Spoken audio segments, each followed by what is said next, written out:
Assalomu alaykum hurmatli Fors tili kanal kuzatuvchilari. Bugungi yangi darsimizni boshlaymiz. Avvalgi darslarda Fors tilidagi so'rovgaplarning tuzilishi degan mavzuning birinchi qismi bilan tanishgan edik. Bugungi darsimizda esa o'shaning davomini ko'rib o'tamiz. Chunki birinchi darsda faqat umumiy ma'lumot bergan edik, ya'ni 3 ta yo'l bilan tuziladi. Bular ifoda bilan, so'roq olmoshlari bilan va so'roq yuklamalari bilan deb tushuntirgan edik. Bugun so'roq olmoshlari bilan yasaladigan so'rovgaplarning qolgan qismini ko'rib chiqamiz. Demak, o'zbek tilida ham kim, nima, qanday, qanaqa, qaysi, qanday qilib kabi so'roqlar bor. Shular fors tilida qanaqa bo'ladi? Bugungi mavzumiz mana shu haqida bo'ladi. Demak, bugungi darsimizni boshlaymiz. İlk so'roq olmoshimiz chetur bo'lib, bu qanday, qanaqa o'zbek tilidagi so'roq olmoshlarini ifodalaydi. Uning sinonimlari ham bor. Sinonimlari ya'ni chejur va chegune.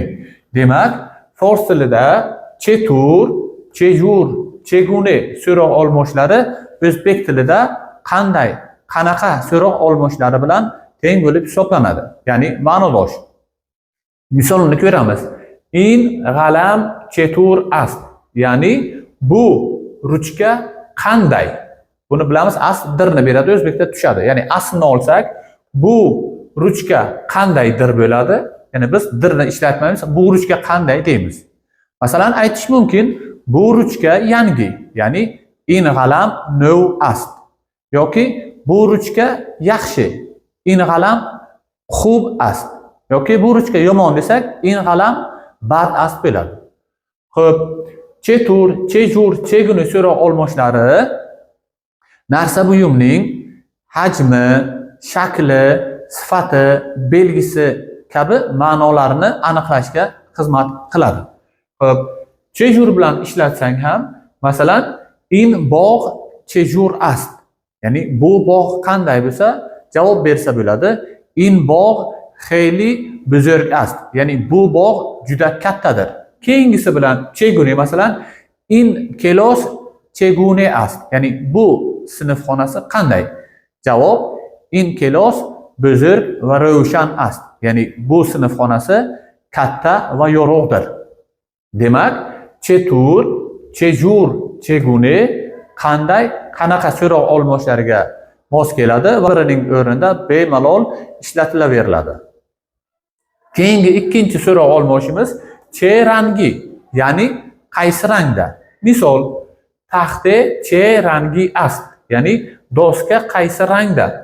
Javob beramiz ushbu doskamizdan kelib chiqib, in taxte sabz ast, ya'ni doska yashildir.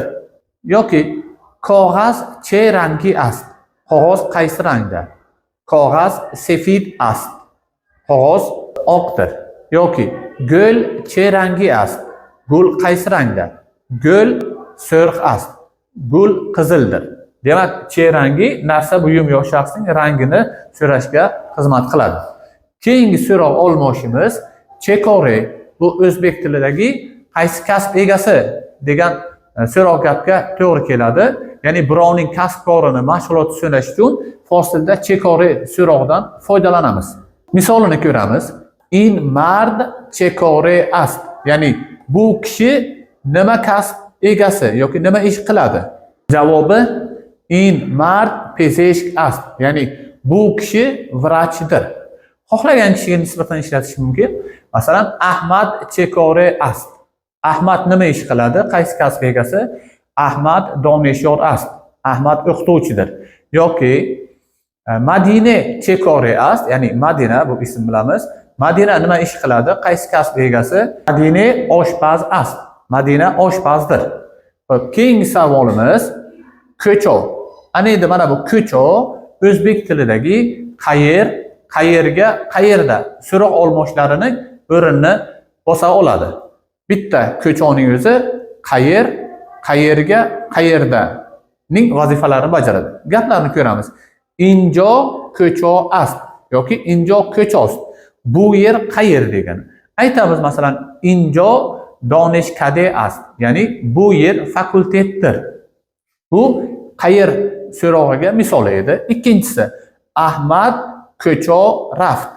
Ahmad qayerga bordi. Bu yerda qayergani beryapti, hech qanday qo'shimchasi yo'q. Demak, Ahmad ko'cha raft, Ahmad qayerga bordi? Ahmad be kitobxona raft. Ahmad kutubxonaga bordi. Uchinchi vazifasi qayerda bo'ladi? Savolni o'qiymiz. Farruh ko'cha bud. Farruh qayerda edi? Masalan, Farruh dar xoneye pedar buzurgash bud. Masalan, Farruh bobosining uyida edi.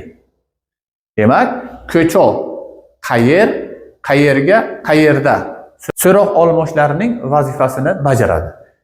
Keyingisi kitobimizda keltirilmagan bu, lekin bor fors tilida ko'ramiz. Kodom, qaysi? O'zbek tilida qaysi birini beradi. In kodom o'toq ast.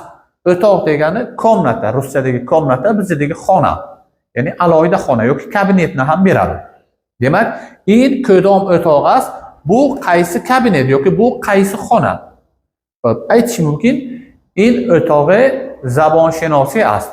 Bu tilshunoslik kabineti yoki xonasi desa bo'ladi. Va oxirgisi chero, ya'ni nega yoki nima uchun. U chero sare dars nayomad. U nega darsga kelmadi.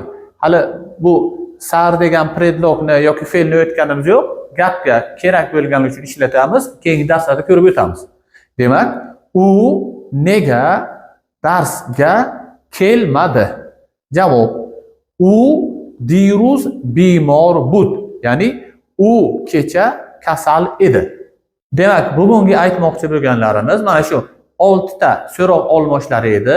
Yana bir bor takrorlaymiz. Demak, chetur, chejur, cheguni uchalasi ham bitta qanday qanaqa so'roq olmoshlarini beradi. Ikkinchisi cherangi, bu bitta o'zi qaysi rangda narsa buyumning rangini so'rashga xizmat qiladi.